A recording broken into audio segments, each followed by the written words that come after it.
नमस्कार, आप सबका स्वागत है मेरे YouTube channel study with Bhola Singh में।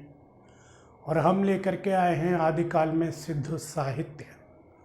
तो सिद्ध साहित्य को समझने से पहले थोड़ा ऐतिहासिक पहलू समझना आवश्यक है कि सिद्ध कौन थे और सिद्ध साहित्य है क्या। तो भगवान बुद्ध की मृत्यु के बाद बौद्ध धर्म दो हिस्सों में बट गया था। पहली जो शाखा थी वो थी हीनयान, और हीनयान शाखा के मानने वाले भगवान बुद्ध को महापुरुष मानते थे और ये मानते थे कि जो एक अवस्था है जो कोई भी प्राप्त कर सकता है। और दूसरी शाखा थी महायान। महायान शाखा के मानने वाले भगवान बुद्ध को ईश्वर का अवतार मानते थे और ये मानते थे इनका पुनर्जन्म होगा। यहीं से महायान का विस्तार होता है। हालांकि महायानियों ने बौद्ध धर्म को विकृत करने के लिए कोई कमी नहीं छोड़ी थी। हालांकि भगवान बुद्ध ने अपने भिक्षुओं को नैतिक शिक्षा के साथ साथ ये शिक्षा भी दी थी कि वे तंत्र मंत्र, बाह्य आडंबर और जादू टोना से दूर रहें।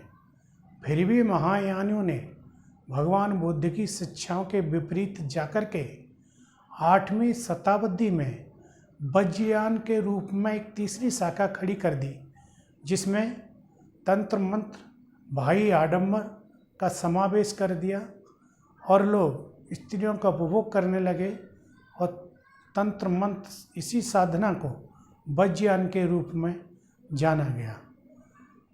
तो जो सिद्ध थे वो 84 थे और ये अपने नाम के पीछे पा लगाते थे, क्योंकि पा लगाना इनका आदर्श सूचक शब्द माना जाता था।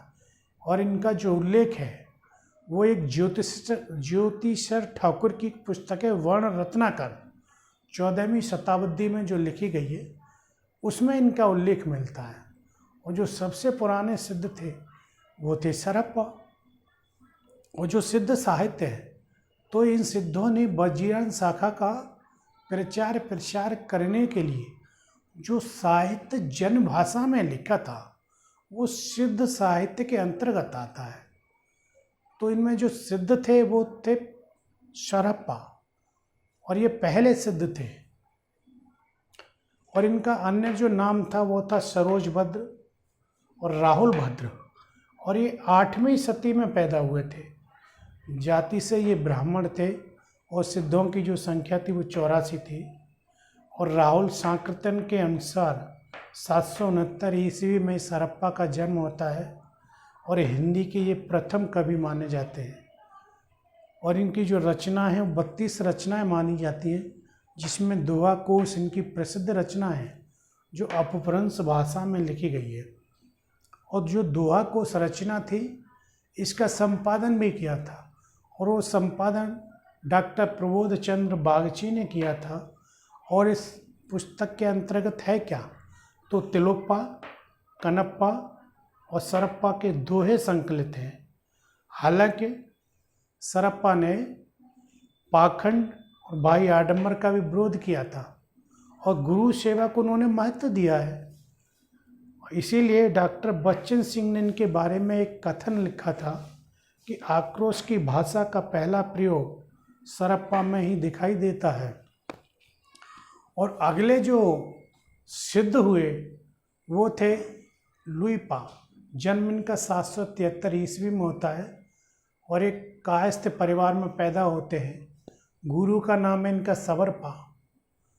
84 सिद्धों में सवरपा का सर्वोच्च स्थान माना जाता है। और अगले जो सिद्ध थे वो थे सवरपा। इनका जो जन्म है 780 ईस्वी में होता है और ये क्षत्रिय कुल में पैदा होते हैं, सवरपा। और इनके गुरु का नाम था वो था सरप्पा या सरहपा। और इनकी रचना का नाम था चर्यापद। चर्यापद एक प्रकार का गीत है जो अनुष्ठानों के समय गाया जाता है। और अगले जो सिद्ध थे वो थे कनप्पा। इनका जन्म 820 ईस्वी में होता है और ये कर्नाटक के ब्राह्मण वंश में पैदा होते हैं और निवास स्थान इनका बिहार के सोमपुर स्थान पर रहते थे। और इनके जो गुरु का नाम था वो था जलंधरपा। सिद्धों में सर्वश्रेष्ठ विद्वान और सबसे बड़े कवि थे ये कनप्पा। अगले जो सिद्ध थे वो थे डोम्बेपा। इनका जन्म 840 ईस्वी के आसपास होता है और मगध के क्षत्रिय वंश में पैदा होते हैं। इनकी रचनाओं का उल्लेख 21 है, लेकिन जो प्रसिद्ध रचना है वो है इनकी डोम्बे गीतिका, योगचर्या और अक्षर दिकोपदेश। इनकी प्रसिद्ध रचनाओं में गिनती की जाती है। और इनके जो गुरु थे वो थे विरूपा। डोम्बेपा के गुरु विरूपा। और अगले जो थे वो थे कुकुरुप्पा। इनका जन्म कपिलवस्तु के ब्राह्मण वंश में हुआ था और ये 16 ग्रंथ इनके बताए जाते हैं। और इनके गुरु का नाम था चरपटिया। और जो सिद्धों की जो भाषा थी उसको संध्या भाषा कहा जाता है। और इस संध्या भाषा को जो नाम दिया था वो मुनिदत्त और अदय वज्र ने दिया था। संध्या का जो अर्थ होता है वो संध्या के समान प्रकाश और अंधकार का मिश्रण संध्या भाषा का अर्थ होता है। तो ये था सिद्ध साहित्य। आई होप आपकी समझ में आया होगा। तो हमारे चैनल को सब्सक्राइब कीजिए स्टडी विद भोला सिंह को, और मिलते हैं अगली क्लास में। तब तक के लिए नमस्कार।